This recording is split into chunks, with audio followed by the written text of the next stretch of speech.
en el que bueno, pues, se facilitó pues una serie de espacios en los que se llegó a la conclusión de lo que las empresas y usuarios de Ibercaja necesitaban era más recursos, lo que las empresas necesitaban era más recursos para poder sobrevivir en el tiempo. De ahí nació el concepto de empresa 2025 y los 6 verticales que se trabajan bajo este paraguas con el fin que os acabo de comentar, que son las verticales de innovación, digitalización, transformación cultural, diversidad, sostenibilidad y emprendimiento. Y este es un ciclo dentro de las actividades programas en ecosistema, un ciclo de innovación financiera dirigido fundamentalmente a CFOs, aunque a cualquier persona con cierta inquietud en el ámbito de las finanzas, y en este caso también la innovación, pues puede participar, y en el que se pretende dar esta nueva visión del concepto de finanzas ágiles que se va implantando pues cada día más en las organizaciones. Y hoy, va a tener lugar la tercera sesión de este ciclo, ¿no? Esta tercera sesión, la hemos titulado, de acuerdo con Rafa, innovación y CFOs, un tándem ganador y necesario. Ahora os contará Rafa un poquito más de lo que va a hablar, y por no robarle más tiempo, pues ya presento a Rafa y le dejo la palabra a él. Rafa Moreno es profesional de la innovación desde hace tiempo ya, tiene experiencia transversal en consultoría, empresa, también en el apartado público, en la administración pública, en distintos ámbitos como estrategia, venture building, emprendimiento innovador o políticas públicas. Y actualmente trabaja en la VATC del Consejo Superior de Investigaciones Científicas. Daos las gracias de nuevo a todos los que asistís hoy a este webinar y, por supuesto, a Rafa. Y ya, te dejo los mandos para que comiences y nos ilustres, Rafa, por favor. Perfecto, pues muchas gracias, Pedro. Muchas gracias a todos por interesaros en la sesión. La verdad es que me gustaría conseguir que al menos un rato finalmente tuviéramos tiempo para poder hablar un poco de algunas de las ideas que os voy a intentar transmitir. Sé que esto es muy difícil, en digital más todavía. Bueno, si lo conseguimos, ya que no somos demasiados, pues sería buena cosa. Entonces, os voy a compartir una presentación que siempre ayuda a transmitir las cuestiones y a hacerla más amena. ¿Me podéis confirmar que se ve en pantalla completa? ¿Sí? Perfecto. Se ve. Perfecto. Pues entonces, de algún modo es ese título, bueno, consideraciones para financiar la innovación. Muy brevemente, yo tengo una trayectoria en distintos ámbitos, tanto inicialmente de lo que es la gestión económico-financiera, como ya, a partir de un momento dado en innovación en distintos ámbitos, consultoría, desde dirección de innovación en un grupo de empresas, o ya más recientemente de innovación de base científica desde las administraciones públicas, lo que son políticas públicas, o más recientemente desde un Centro Nacional de Investigación, ¿no? Entonces, digamos que en la sesión lo que quiero sobre todo es compartir con vosotros pues, una serie de reflexiones de cómo estos dos mundos de la innovación y la gestión económico-financiera no solo pueden entenderse, sino que deben hacerlo, ¿no? Deben hacerlo. Entonces, bueno, reflexiones sobre las que me gustaría luego también conocer vuestras impresiones, vuestras opiniones, vuestras experiencias, ¿no? Entonces, de algún modo, yo lo veo así, ¿no? Es como juntar dos mundos que tradicionalmente y en muchos casos pues no se llevan especialmente bien, en el mejor de los casos, o que directamente están incómodos uno con respecto al otro, ¿no? O bueno, yo no sé si con el COVID ya esto ha quedado, como tantas otras cosas, y ahora nos saludamos así o no. Pero bueno, en definitiva, entonces empiezo la reflexión planteando, bueno, estructuras de la empresa, pues hay muchas maneras de estructurar la empresa. Tenemos distintas funciones de esta manera, tenemos otras estructuras que pueden ser estas otras, marketing, operaciones, finanzas, etcétera. Tenemos otras en distintos niveles, más cercanas al CEO y otro nivel de más detalle, donde se les agregan distintas funciones. Tenemos otras maneras en las que no son especialmente jerárquicas.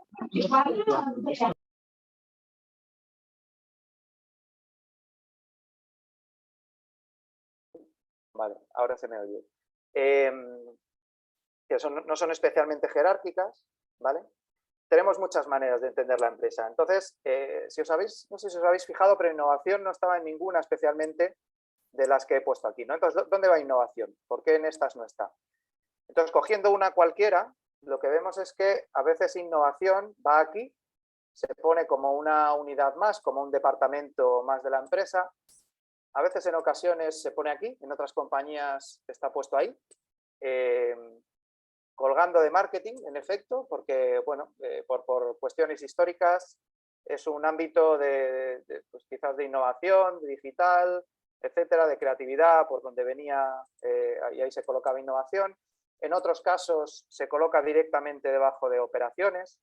En otros casos se pone a un nivel incluso superior, ¿no? Porque se entiende como algo transversal y completamente de interés para toda la empresa. Y en otras ocasiones ya lo ponen ahí, vamos, no hay que irse a Elon Musk para pensar en este tipo de cuestiones, ¿no? La innovación es parte del propósito total y de la identidad total de la empresa. Entonces, ¿por qué pasa esto? ¿Por qué tanto, no? Bueno, yo creo que ocurre por las tres características fundamentales de la innovación, ¿no?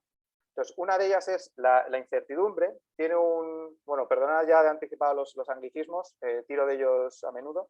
Entonces, un road to value no tan claro, ¿no? Hay muchas veces que es esa incertidumbre que incomoda un poco, que es cierto que hay otras funciones, como por ejemplo las compras y adquisiciones de empresas que también se mueven en un entorno incierto, pero no del todo, ¿no? Porque en este caso no es exactamente igual.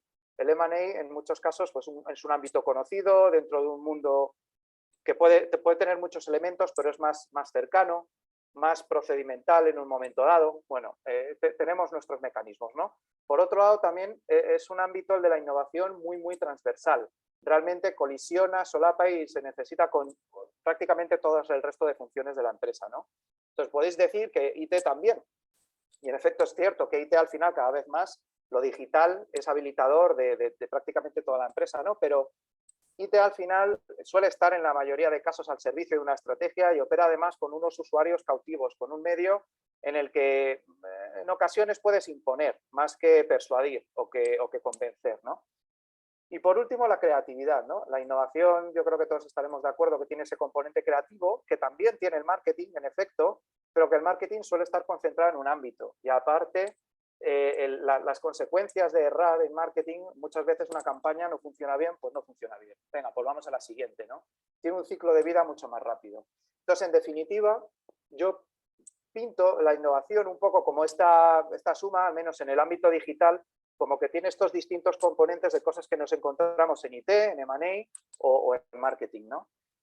Y entonces, a propósito de esto, por la reflexión de que muchas veces hablamos de la transformación digital, de qué es la transformación digital se parece más a la innovación de lo que nos gustaría en realidad, ¿no? Y es ese paso de la digitalización y los sistemas a realmente unos enfoques estratégicos de lo digital que hace que realmente sea un tipo de innovación, ¿no? Pero bueno, esto como apunte. Entonces, en definitiva, para valorar y para ir hablando de esta unión, ¿no? de esta relación de las finanzas y la innovación, pues es relevante preguntarse qué es, ¿no? ¿Qué es la innovación? Pero yo huyo siempre de definiciones, este tipo de definiciones. Entonces, desde luego me gusta más irla en torno a estas palancas que hemos comentado, de la estrategia, la tecnología y el mercado, y por supuesto donde la gente es un factor fundamental, ¿no? Digamos de algún modo, a mí este mapa que pinté en su día siempre desde el que pinté me dejó muy tranquilo, porque conseguí representar cosas que sentía y que no sabía muy bien cómo abarcar. Y es que en definitiva la innovación tiene muchas facetas, tiene muchas caras y tiene muchísimas maneras distintas de abordarla, ¿no? Y un poco aquí lo recojo. Puedes innovar en un número de componentes muy diferentes del modelo de negocio. Hay innovaciones de una naturaleza diferente, disruptiva, sostenida, incremental, etcétera. Cada una tiene sus propias singularidades, sus propias características y sus propios métodos. Dentro de ello también influye de una manera determinante cómo está de cerca o de lejos de lo que es la actividad de la empresa. Incluso ya desde hace mucho tiempo pues se ve que innovar requiere colaborar, y colaborar con quién y cómo pues también genera la necesidad de distintos mecanismos y sobre todo el objeto, ¿no? ¿Con qué estoy trabajando? ¿Con nuevas líneas de negocio? ¿Estoy trabajando con la manera en la que tengo mis operaciones? Al final todo esto o es innovación, ¿no? Yo siempre he encontrado el discurso o la dicotomía, no me sale la palabra, no la encuentro un poco, pero bueno, la pelea entre comillas, si algo es innovación o no lo es. En muchos casos es estéril, da un poco igual. Lo que sí que es importante es que en muchas ocasiones, aunque algo no sea innovación, no lo quieras determinar con esa etiqueta, la manera de aproximarlo sí que es muy similar a cómo aproximas o como debería ser como aproximas a cuestiones de innovación, ¿no? Y esa es la clave, es que la manera de aproximar ese tipo de planteamientos sí que es específica y diferente, ¿no? Entonces, dentro de este innovación hay un gráfico, no sé si algunos lo conoceréis, plantea en dos ejes en cuanto a producto y mercado distintos tipos de innovación, ¿no? Lo que es adyacente, transformacional, y habla de cuándo algo es nuevo o no es nuevo, pero claro, ¿nuevo para quién?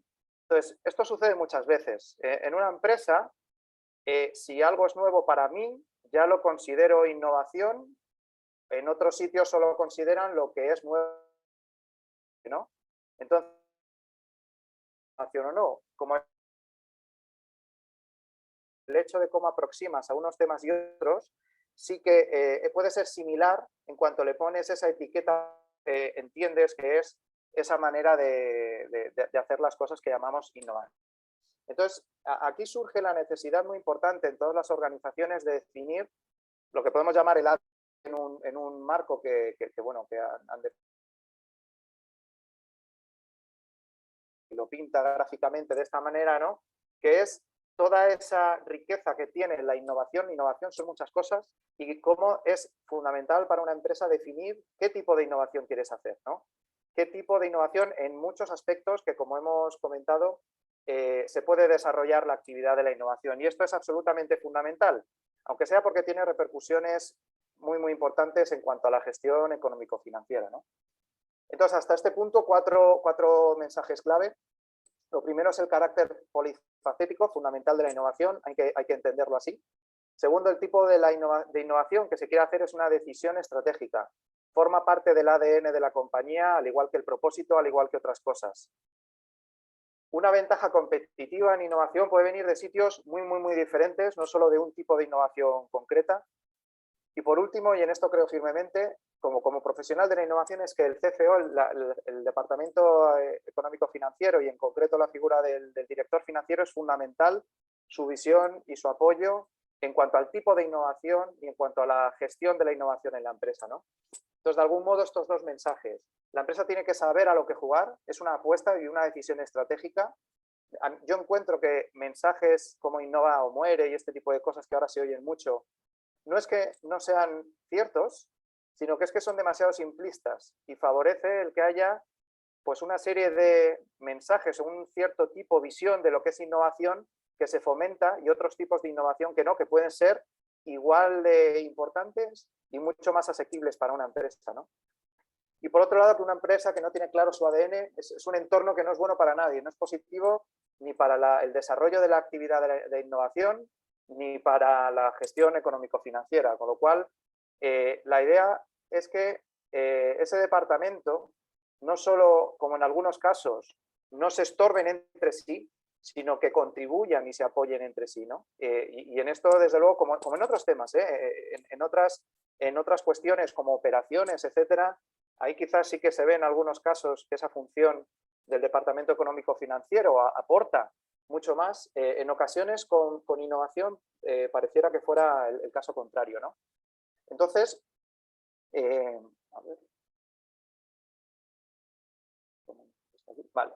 Entonces, ¿cómo surge ese apoyo, esa relación entre la gestión económico-financiera, ¿no?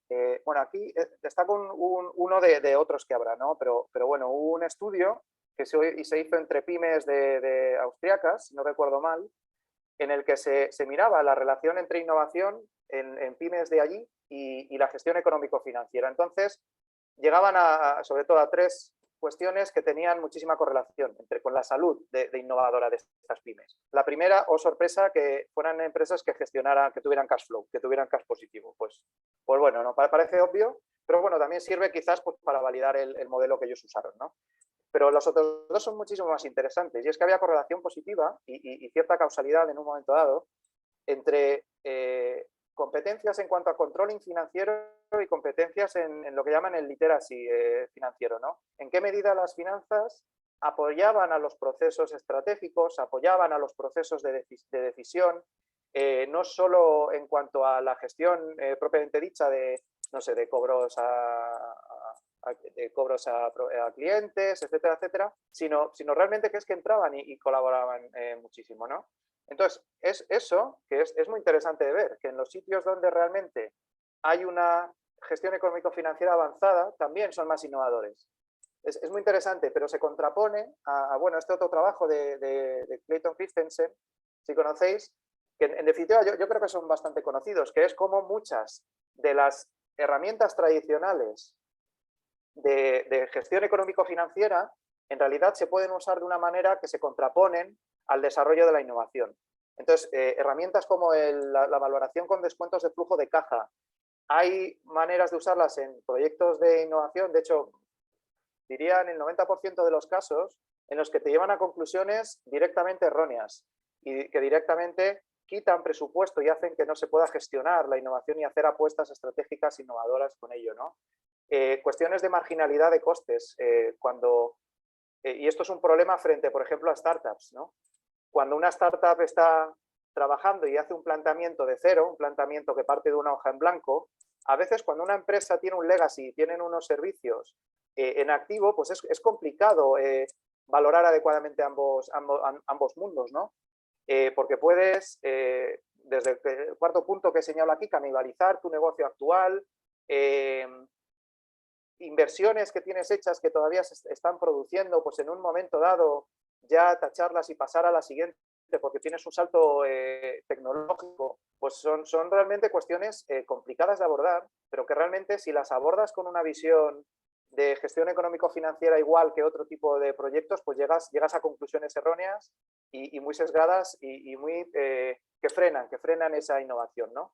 Por no hablar de otro tipo de herramientas, pues, en teoría, que requieren de más volumen de información, actuariales, etcétera, como el VAR o el RAROC, etcétera, muy de banca, pero bueno, también seguros, etcétera, en los que directamente es que a lo mejor no se pueden aplicar, ¿no? Y te dejas sin herramientas. Entonces, digamos que mucha de la manera tradicional en la que finanzas se puede o suele, de hecho, afrontar la valoración, la evaluación, la gestión de la innovación, pues generan este tipo de fricciones, ¿no? Entonces, yo para esta ponencia pues me hacía esta pregunta, la verdad, y es la reflexión que os quería lanzar, ¿no?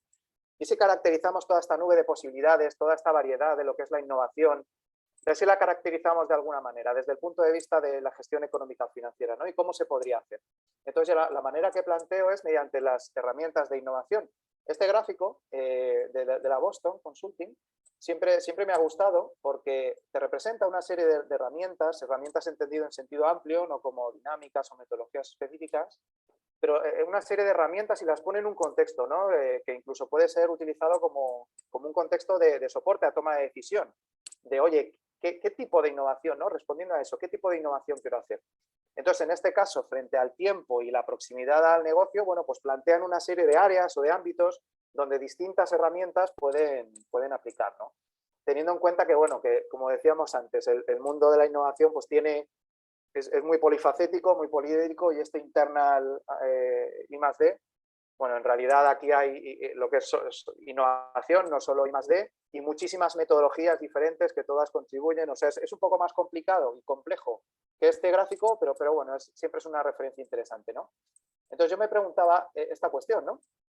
¿Es posible caracterizar todas estas herramientas desde este punto de la gestión económico-financiera? O sea, para decidir qué tipo de innovación abordo o con qué herramientas abordo, ¿no? Entonces, esta es la reflexión y en esta línea he construido, ¿no? Es la que quiero compartir con vosotros.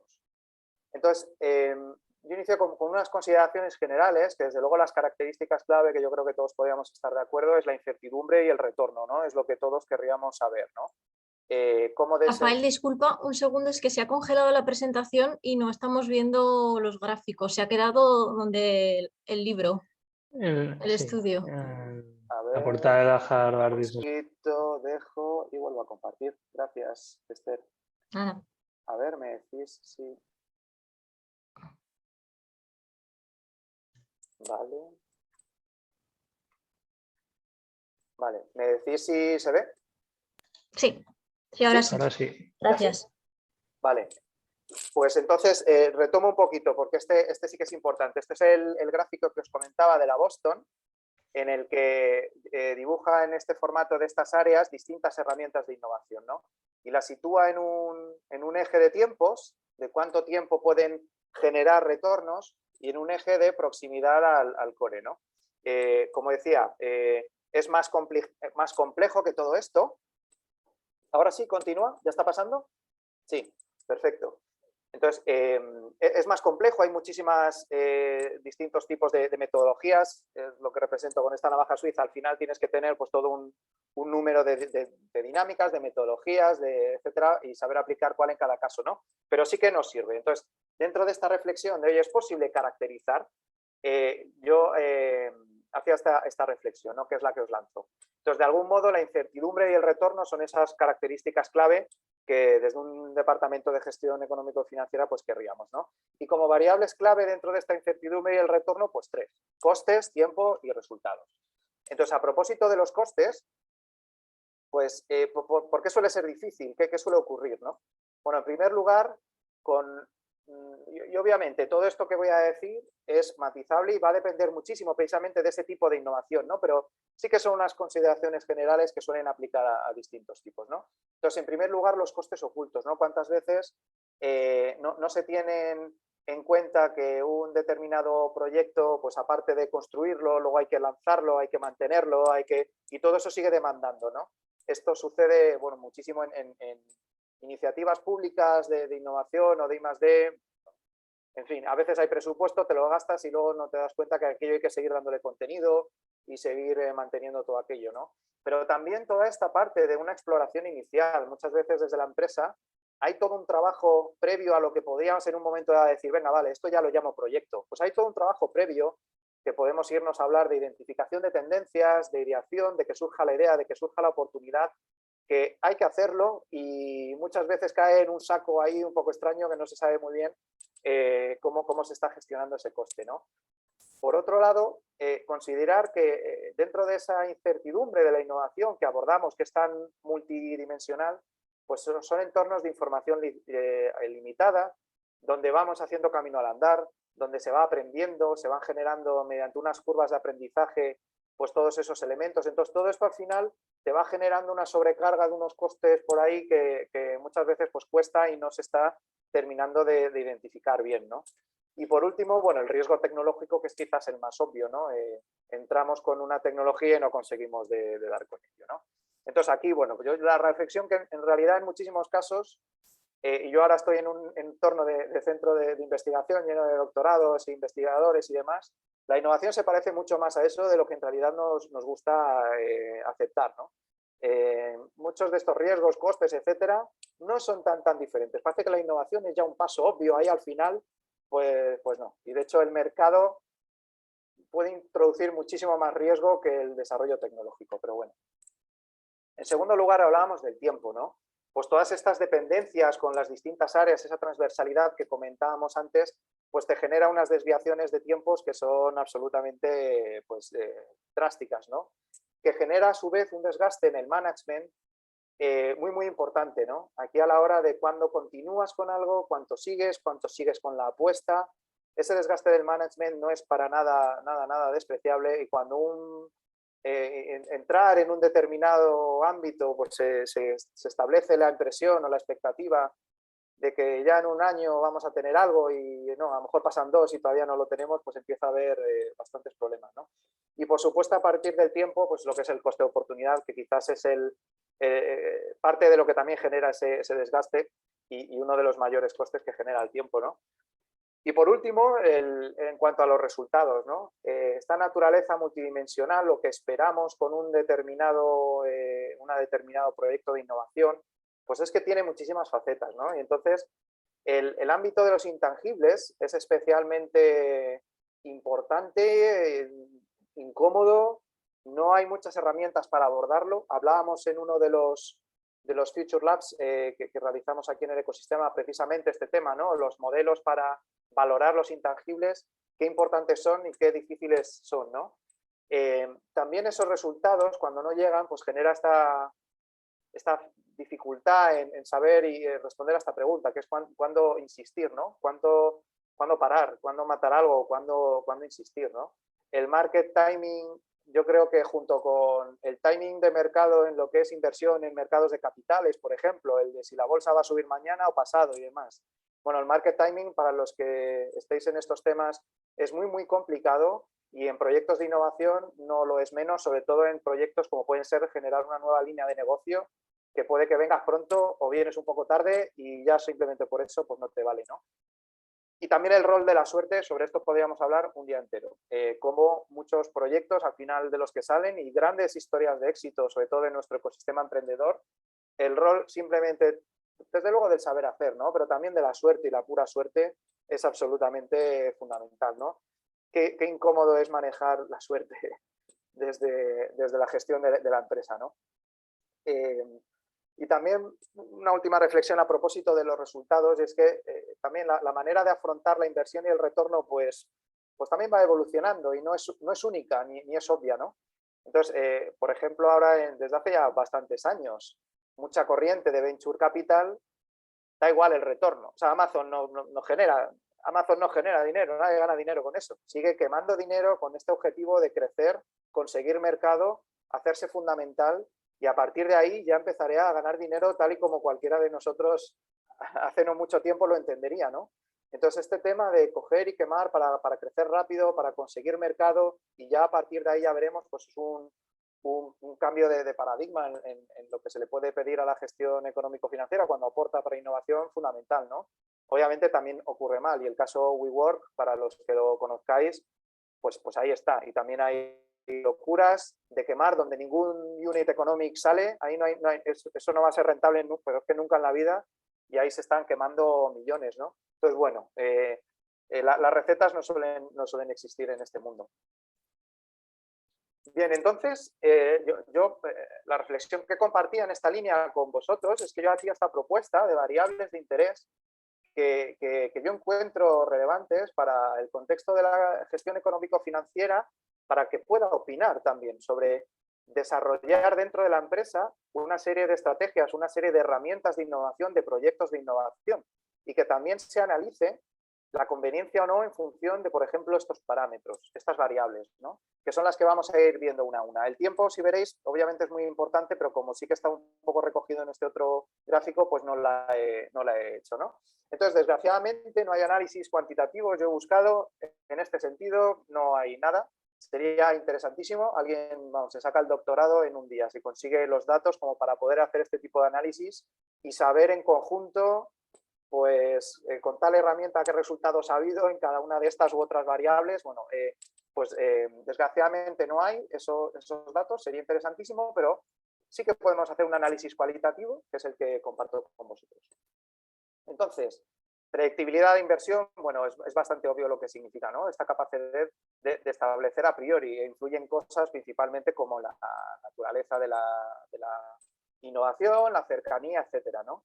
Entonces, bueno, más que irnos uno a uno viendo, que no procede y nos llevaría demasiado tiempo, sí que es interesante pues entender que sí que hay algunos instrumentos, unas herramientas que pueden ser, pues que pueden permitir entornos más predecibles de inversión, ¿no? Entonces yo me voy más que ir una a una, pues a un poco los grandes grupos que me surgían haciendo la reflexión, ¿no? Entornos, modelos predefinidos o productizados, entre comillas, si me entendéis lo que quiero decir, ¿no? De operaciones internas, pues ese tipo de innovación sí que va a permitir al menos, pues, ser más predecible, que obviamente siempre es algo de interés, ¿no? El saber si algo, pues vas a poder averiguar cuánto te va a costar. Tan sencillo como eso, ¿no? En cambio, hay otros que sí que tienen pues mucha más incertidumbre o tienden a hacerlo en ocasiones por el ámbito en el que se suelen usar. O sea, eso está claro.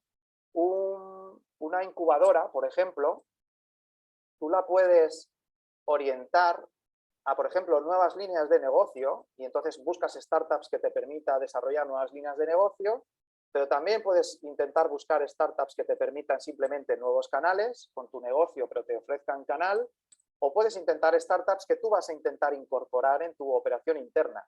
Obviamente son ámbitos muy diferentes, pese a que sea la misma herramienta de innovación, en los resultados esperados, hacia dónde enfoques tú la herramienta, pues van a ser muy diferentes, ¿no? Pero bueno, dentro de un ámbito genérico y entendiendo hacia dónde tradicionalmente se suelen enfocar estas herramientas, sí que hay cierta correlación, ¿no? Entonces, en cambio, cuando sean modelos pues, menos acotados, nuevas líneas de negocio, etcétera, pues aquí es donde nos empezamos a meter en ciertos problemas a la hora de intentar predecir cuánto nos va a costar esta inversión, ¿no? De igual manera, ¿cuánto nos van a... ¿Qué resultados voy a tener, no? Pues igualmente, todo lo que son operaciones internas y donde el usuario, entre comillas, esté cautivo y demás, pues los resultados van a ser un poquito más predecibles que desde luego si abordo cuestiones donde hay mucha novedad en un ámbito científico, tecnológico, de mercado, el que sea, o también temas donde hay mucha resistencia al cambio, ¿no? Porque, por ejemplo, un cambio cultural, un cambio en el modelo de organización, vamos, yo sin duda, para mí es una cuestión de innovación, lo llamemos como lo llamemos, la aproximación tiene que ser un poco con ese espíritu y en cambio, predecir el resultado en ese tipo de iniciativas pues es mucho más complicado, ¿no? En tercer lugar, el nivel de complejidad operativa, ¿no? Pues si yo abordo un proyecto, pues, si yo abordo un proyecto que me va a requerir pues, nuevas capacidades operativas o quiero desarrollar una estrategia, unas herramientas, pues va a ser algo que me va a estresar la organización en muchísimos sentidos con un impacto directo en la gestión financiera, ¿no? En cambio, cuando requiera menos integraciones y toque menos cosas, pues me va a facilitar precisamente hacer eso, ¿no? Eso hace que modelos como el Venture Building externo, por ejemplo, donde yo literalmente me saco de la organización todo ese tipo de desarrollos, pues pueden en muchas ocasiones ser cuestiones pues muy interesantes a valorar con respecto al tipo de herramientas que yo voy a desarrollar, ¿no? También la autonomía, en qué medida yo dependo de mí mismo únicamente para desarrollar estos proyectos, ¿no? Entonces, de nuevo vemos que todo aquello que sea innovación interna, entre comillas, y aquí entrarían, por supuesto, o sea, sería muy importante cada organización, como sea, y lo grande y lo pequeña. La estructura interna en muchísimos casos puede ser muy compleja, sobre todo en grandes multinacionales, pero en definitiva, si yo dependo solo de mí mismo, hay algunos modelos que sí que me ponen los resultados mucho más dependientes de terceras partes o del ecosistema directamente, y eso, bueno, pues me puede hacer muy dependiente lo que yo voy a necesitar desarrollar, ¿no? Capital necesario, el volumen de inversión, por supuesto. Hay una serie de herramientas que yo no creo que nadie debiera abordarlas sin una mentalidad de portfolio, como lo denomino. Hay que abordarlo de una manera holística, de una manera sistemática y de una manera estructurada, y entonces pues suelen requerir más capital, ¿no? Obviamente aquí pues caso a caso es un mundo, ¿no? Cierta transformación digital de una serie de unidades pues te puede ser mucho más carísima que meter cierto capital en intentar lanzar una serie de nuevas líneas de negocio con un venture capital externo, ¿no? Pero de algún modo también surgen estos patrones, ¿no? Lo que es mentalidad de portfolio o aquellos otros que puedo yo contener, que puedo paquetizar de una forma más o menos sencilla, ¿no?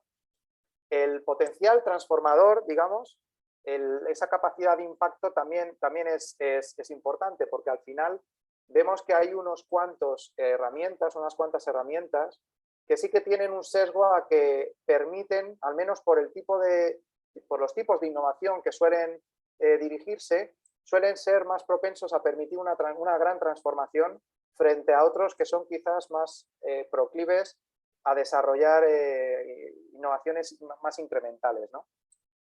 Y por último, si es amigable o no a la cofinanciación. Yo creo que en este ámbito hay una serie de herramientas que directamente están abiertas a la colaboración también en los términos de gestión económico-financiera, ¿no? Entonces, hay otros más internos que la verdad es que no hay vehículo, es difícil ver cómo se le puede enfocar a esa colaboración en cuanto a la financiación, pero hay otros que si no lo tienen desde por diseño, desde luego sí que ha surgido de una manera muy natural el hecho de que sean amigables a esa cofinanciación, ¿no? Entonces yo creo que aunque solo sea por eso, la capacidad de permitir la colaboración en cuanto a la financiación de los proyectos es una variable también muy, muy importante a desarrollar, ¿no? Entonces, muy rápidamente, yo si pudiera poner algún eslogan de cada una de estas herramientas, y todo esto en base a mi experiencia, ¿no? Un eslogan a cada una, ¿no? Es muy, muy simplista, pero bueno, aquí es donde sería muy, muy interesante conocer vuestras experiencias.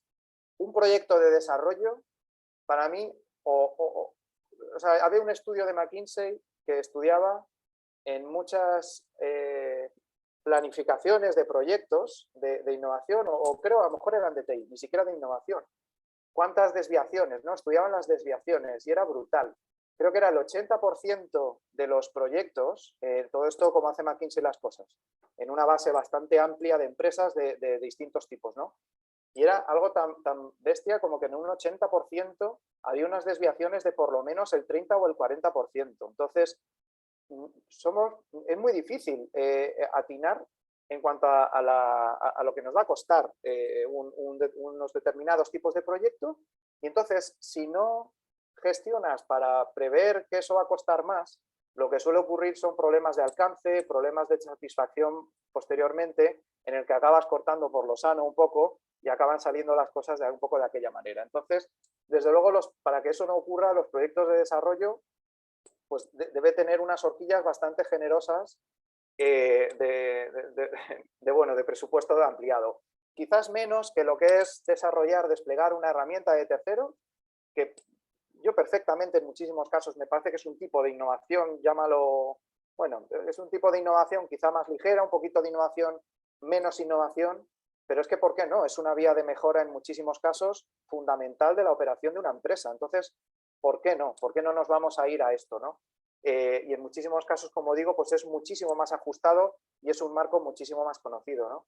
Lo que es el I+D interno, desde luego, tiene muchísima exigencia en cuanto a gestión, no así tanto en planificación. O sea, normalmente se permiten unas horquillas de tiempos, bueno, no tan estrictas y tan rigurosas, y lo que sí es que pues, requiere el estar presionando para que esos resultados se obtengan, ¿no?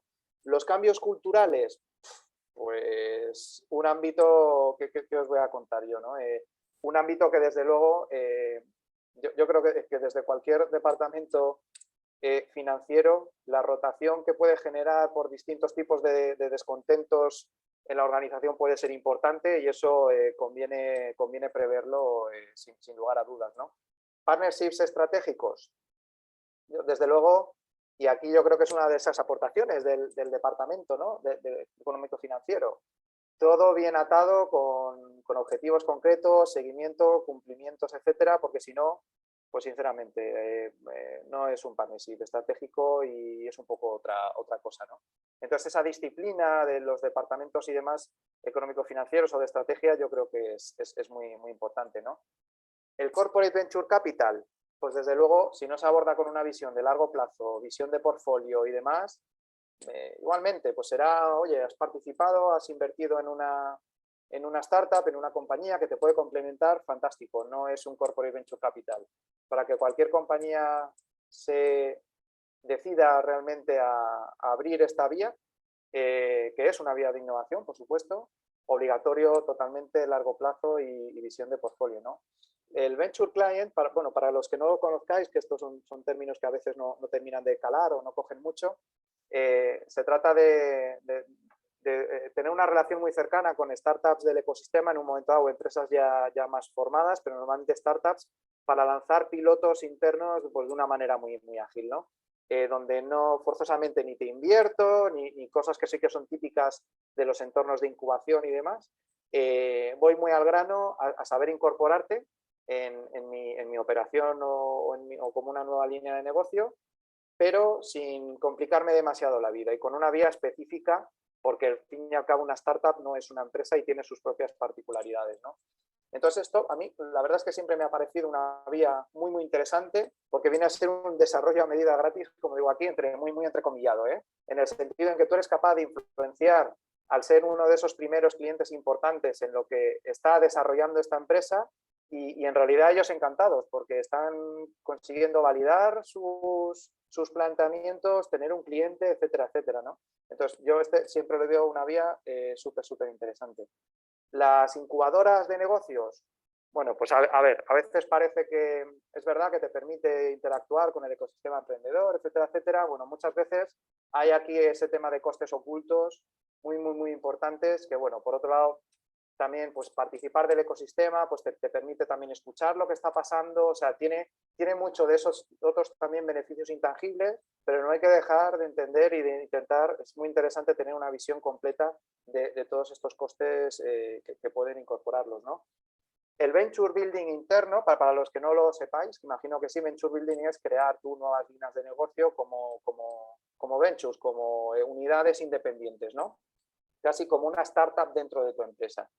Entonces, sin lugar a dudas, bolsillos grandes, yo creo que por debajo de 2 millones de euros durante 3-5 años para un retorno no tiene sentido. Aquí esa visión de portfolio es fundamental. Si atiendes a los ratios de éxito típicos de lo que es el emprendimiento, de 90% que mueren en los primeros 3 años y este tipo de cosas, en cuanto que haces unos números de todas las acciones que tienes que hacer, intentas aflorar esos costes ocultos y demás, pues yo siempre lo veo una vía muy interesante para muchas de las empresas que lo aborden, pero como digo, de una manera pues, sistemática y estructurada, ¿no? Y siempre está esta otra vertiente, que es la externa, en el que directamente contrato a unos profesionales de montar startups como servicio que me monten una startup sobre un determinado tema que a mí me pueda interesar, ¿no? Entonces este tiene las ventajas de que está mucho más contenida, productizada, etcétera, y claro, desde un punto de vista de la gestión financiera que te supone, es de, oye, yo creo esto, pongo esta parte, tengo tanto, obviamente, por muy profesionales que sean, no van a garantizarte exactamente que van a triunfar, digamos, que van a ser capaces de crear una empresa que valga 200 millones dentro de X tiempo, eso nunca lo vas a tener, pero sí que es cierto que te permite al menos que esa asignación de inversión, ese seguimiento, ese tipo de cosas no te estresa la organización, o sea, dentro de todas estas variables que hemos comentado anteriormente, pues tiene una serie de características muy interesantes a valorar, ¿no? Entonces, voy a intentar hacer esta parte rápido para que tengamos este rato de conversación, si os apetece. Entonces, una serie de reflexiones finales a propósito de todas estas cuestiones, ¿no? La primera es esta cuestión del rol del director financiero, en definitiva, de la gestión económico-financiera de la empresa. Entonces, aquí, bueno, representan un gráfico, si se entiende, en un sondeo, me sale, no termino de encontrar la palabra, no es un cuestionario, pero es un... Ay, bueno, no me sale. McKinsey pregunta a un montón de CFOs sobre qué se están preocupando, ¿vale? Y entonces recogen eso en una serie de gráficos en las que se ve cómo de hace un tiempo a actualmente pues van cambiando los intereses, las áreas de interés y de foco de los directores financieros, ¿no? Entonces ellos han identificado cómo en una serie de cuestiones como precio, auditorías, etcétera, pues parece que se empiezan a preocupar menos, y en cambio hay algunas que cada vez se preocupan más, donde destacan cosas como la digitalización. Aquí no estamos hablando de digitalización del departamento económico financiero, de esa operación suya, sino de digitalización de la empresa. Cada vez más se están metiendo y se están preocupando más por cómo sucede y cómo ocurre esa digitalización, o cosas como las relaciones con inversores, etcétera, obviamente, pero la transformación de la empresa, ¿no? Entonces, de algún modo, refleja eso que veníamos comentando y que yo os transmitía, el cómo, identificando bien la manera en la que aporta de una manera constructiva, no solo como freno, el Departamento Económico Financiero e Innovación, pues tienen mucho que decir y mucho que aportar, ¿no? Y yo creo que este tipo de encuestas y de estudios, pues así lo reflejan, ¿no? En segundo lugar, pues considerar el componente estratégico en las iniciativas de innovación. Entonces, es absolutamente necesario. ¿Qué es lo que pasa? Pues que muchas veces parece que es esto, ¿no? tener en cuenta el componente financiero, que es un poco todo vale, ¿no? Esto es estratégico, venga, para adelante. Esto es porque al final, porque lo quiero hacer. Pues venga, es estratégico, para adelante, ¿no? En realidad no está lejísimos de ser algo así, sino que simplemente hay resultados de medio o largo plazo no fáciles de medir que hay que tener en cuenta y que hay cierta herramienta financiera de análisis económico-financiero que puede ayudar, pero que hay que matizarla y hay que ponerla en contexto, ¿no? Aquí os comparto un análisis que desarrollamos, un marco de evaluación del impacto de diversas iniciativas que utilizamos en el grupo Zoom, donde estuve 3 años, y que intentamos recoger eso, un business case en su visión más completa, ¿no? Entonces, qué difícil es valorar cosas como que tienes que invertir y gastarte mucho dinero solo para no perder, o sea, para retener mínimamente los precios. Es que, claro, tú cuando lo analizas, ahí en el grupo Zoom teníamos pues operaciones de customer engagement, de customer experience, teníamos pues, operaciones de atención al cliente, de captación y demás. Entonces esta ola, que si recordáis de hace unos 2 años o 3, de los chatbots y todo el mundo con los chatbots. Entonces, claro, ¿cómo afrontas el que tienes que gastarte, digo algo, 1 millón en desarrollar toda esa tecnología que te atienda por ahí, donde en ocasiones, inicialmente sobre todo, obviamente siempre buscabas una automatización que te genere una serie de eficiencias, ¿no? Es que inicialmente parecía que o tienes ese canal de atención o un poco la gente poco que se va a ir, que es que ya no te va, no vas a conseguir engancharles, ¿no? Entonces, qué difícil es, utilizando según qué herramientas de análisis y de evaluación económico-financiera, decir, me tengo que gastar 1 millón de euros solo para quedarme como estoy. Pero es que es necesario. Entonces, claro, si tú abordas la cuestión con un simple análisis de dinero que entra, dinero que sale o cosas así, pues es que hay números que no te salen, no te van a salir. Es que te va a dar un negativo por algún sitio y lo vas a querer matar, ¿no? Entonces que directamente ahí es donde entramos con cuestiones como las que hablábamos al principio, ¿no? Yo hago un descuento de flujos de caja y lo aplico un poco con algo donde no se puede aplicar. Y entonces me dan lugar a números que me dan lugar a decisiones erróneas, ¿no? Entonces, esto no sé si conocéis el denominado Red Queen Effect, la hipótesis de la reina roja. Se llama así por Alicia en el País de las Maravillas porque sucedía que habían los soldados del mundo de la reina roja, que era un mundo que rotaba y que giraba y que tenían que correr nada más que para estar en el mismo sitio, ¿no?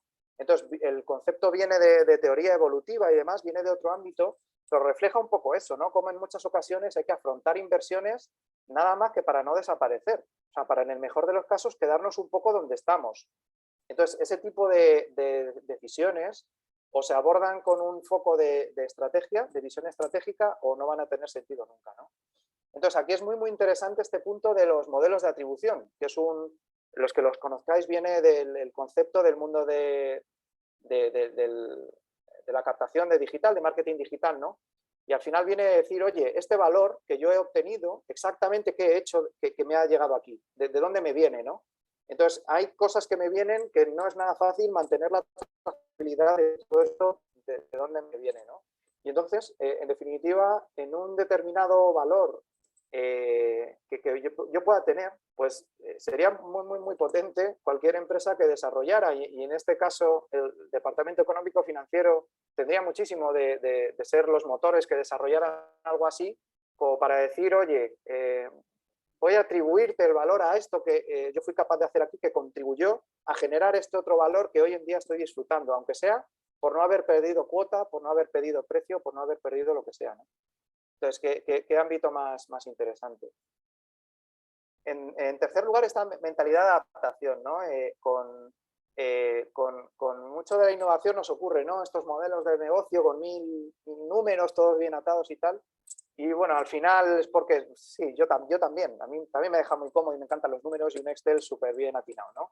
Pero al final muchas veces es esa falsa certeza, te da una seguridad que en realidad hay 1000 asunciones ahí metidas que luego se parece lo que se tenga que parecer, ¿no? Pero que a veces sí que lo demandamos y lo queremos porque nos da esa confianza, nos parece que está muy analizado, muy estudiado, muy pensado y muy diseñado, ¿no? Entonces, en ocasiones, aquí hay un cambio de mentalidad también que se debe producir para que Departamento Económico Financiero pueda aportar también a la visión de qué innovación debe realizarse en la empresa, de ser capaces de buscar esos indicios, que aunque sean indicios, sí que sean mucho más sólidos y mucho más verdaderos que otras cosas que parecen sólidas y verdaderas, pero que no lo son, ¿no? Y entonces aquí surge también, ¿no?, ese rol del departamento y en concreto de perfiles en el Departamento Económico Financiero que sean en realidad apoyos, advisors de otras unidades de negocio, ¿no? Que no solo sean controllers de otras unidades de negocio, sino que en un momento dado complementen muy bien a otras unidades de negocio porque saben de lo suyo y saben de cosas muy importantes que hay que tener en cuenta, ¿no? Entonces ese cambio de rol, ¿no? Desde luego, una organización se tiene que identificar y comprometerse con su ADN, este ADN de innovación, saber qué tipo de innovación quiero hacer y lo que conlleva cada una. Yo creo que en esto, como comentaba antes, el CFO y el departamento tiene muchísimo que decir. Hay muchas herramientas, muchas posibilidades que valorar y como decía, sesgar hacia dónde yo tengo más sentido, dónde tiene más sentido mi actividad, yo creo que es algo fundamental, ¿no? Enfocarse. Y ese foco es fundamental porque se puede conseguir mucho impacto en un ámbito donde yo me encuentro mucho más a gusto desarrollando mi actividad de innovación y donde tiene unas características, como hablábamos antes, de exigencias en capital, en desgaste organizacional, en tiempos, porque al final todos estamos mucho más cómodos ahí, un impacto fundamental, ¿no?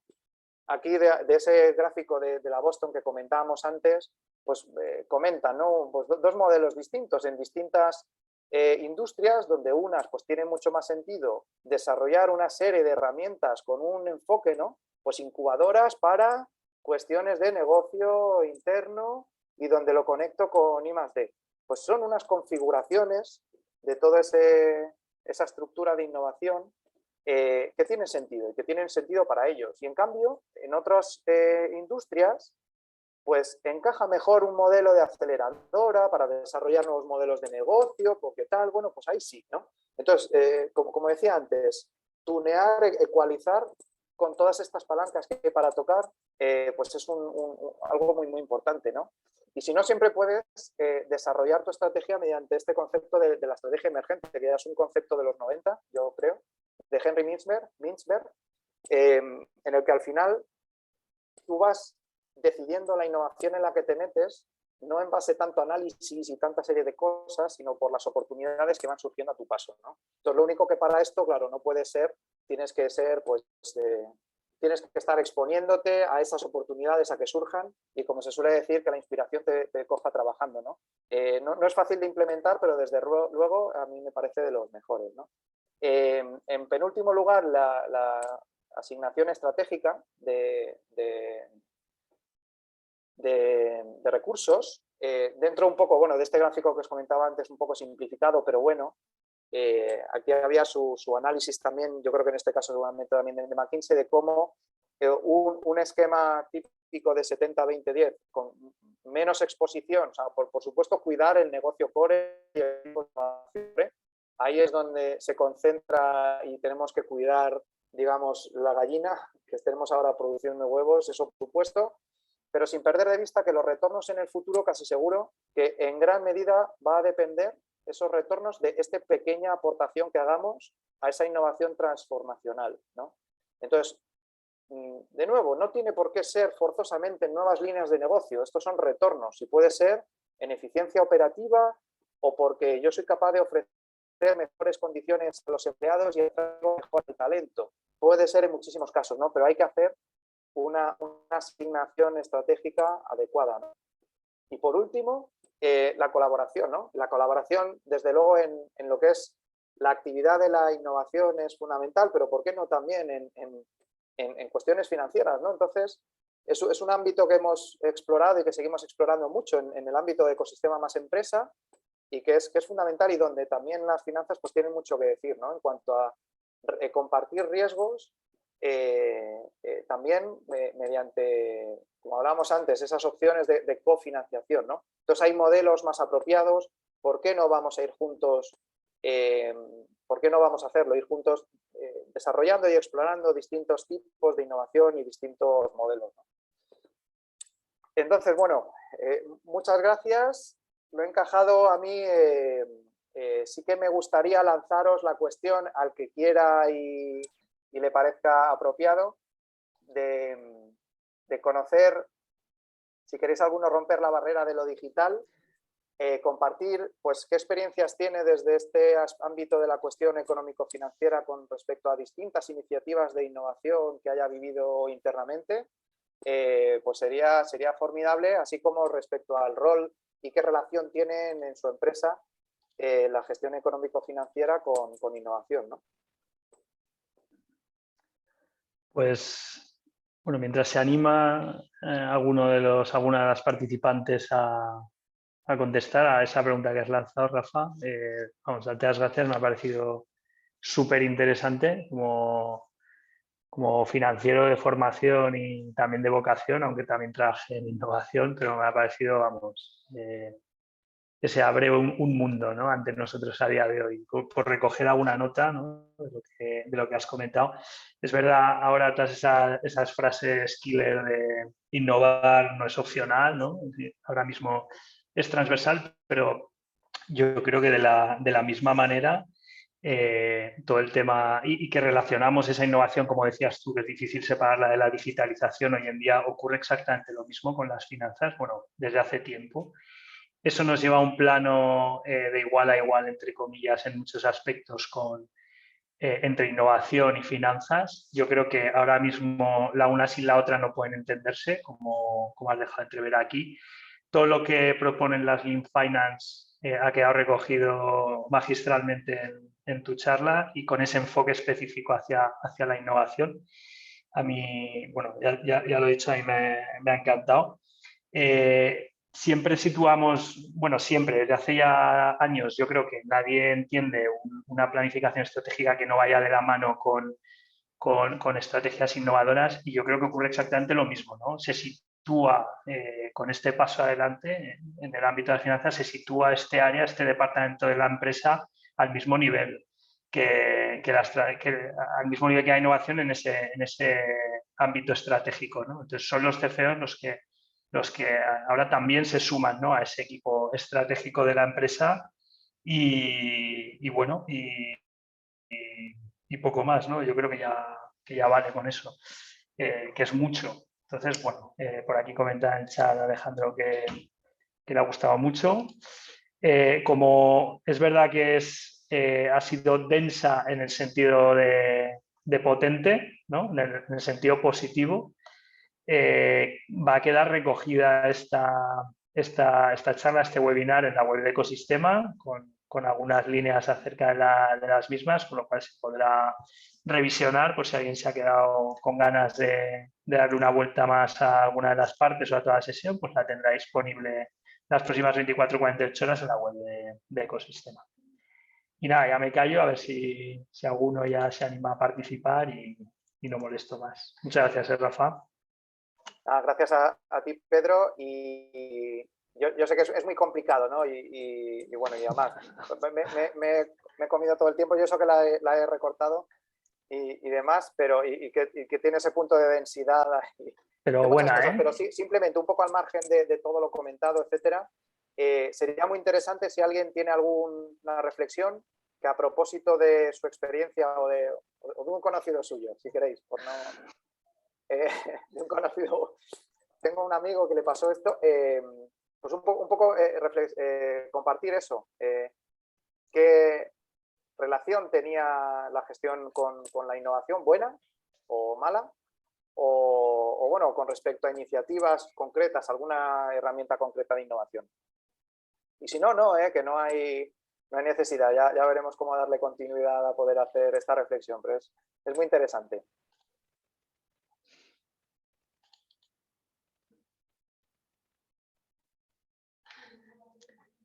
Nadie se termina de lanzar. A mí me encantaría saberlo.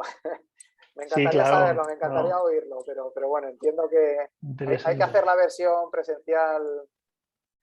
Sí, sí.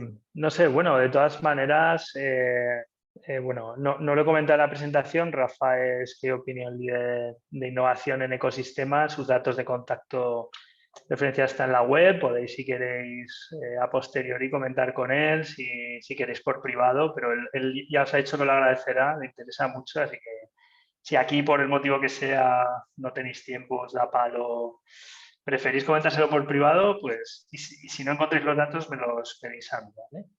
O si quieres, Rafa, deja en el chat tu email también, como veas. Pues lo comparto. Ojo que si alguien no está de acuerdo es casi mejor, es que así es como surge el tema, el debate y demás. Así que, vale, os paso por el chat mi email, aunque bueno, en LinkedIn es fácil encontrarse hoy en día. Bueno, pues nada, muchísimas gracias a todos por asistir. Rafa, gracias de nuevo y nos vemos en la siguiente sesión del ciclo de CFEOs y si queréis, que será en este caso en presencial en Madrid. Os animamos, si alguno estáis por allí, que estéis atentos a las próximas publicaciones en la web de Más Empresa. También ya veremos si lo hacemos en streaming o lo dejamos en asíncrono, pero será el próximo 19 de mayo, jueves, en el Centro de Negocios de la Rotonda Rubén Darío en la glorieta Rubén Darío de Madrid. Así que nada, por aquí te dan las gracias, Rafa, también. Así que nos vemos también en otras actividades del ecosistema. Muchas gracias. Hasta luego. Hasta luego. Muchas gracias, Rafa, Pedro.